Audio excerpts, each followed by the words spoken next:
je suis président d'honneur maintenant du musée Air France, puisque j'ai un peu passé la main en ce qui concerne le fonctionnement de l'association. Et j'étais auparavant directeur des affaires générales d'Air France.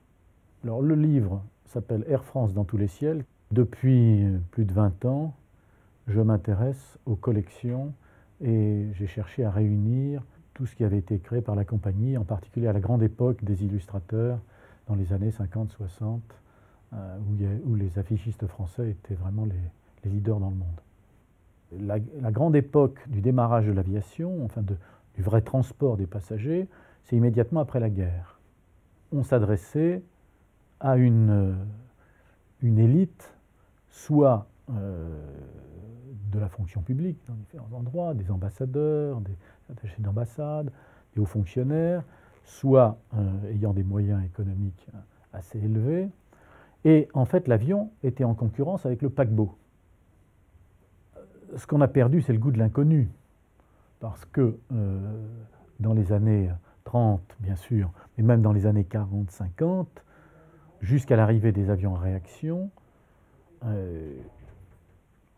on n'allait pas partout en avion, c'était encore une découverte. Aujourd'hui, il n'y a pas d'endroit, pratiquement il n'y a plus d'endroit à découvrir dans le monde. C'est un livre-objet, donc on a sorti un certain nombre d'objets ou de documents.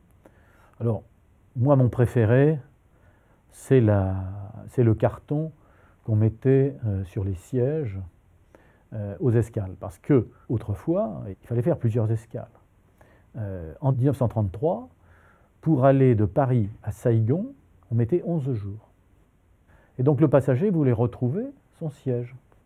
Alors ce carton, j'ai trouvé qu'il était assez humoristique parce que le côté anglais, c'est un bulldog flegmatique, et le côté français, c'est un bulldog hargneux qui vous hurle que le fauteuil est occupé.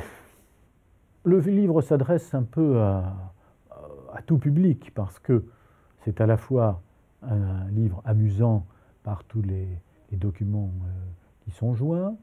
C'est un livre qui permet de découvrir l'aviation de façon un peu ludique. Je pense que ça s'adresse aussi aux collectionneurs qui vont découvrir dans ce livre des documents dont ils ignoraient l'existence.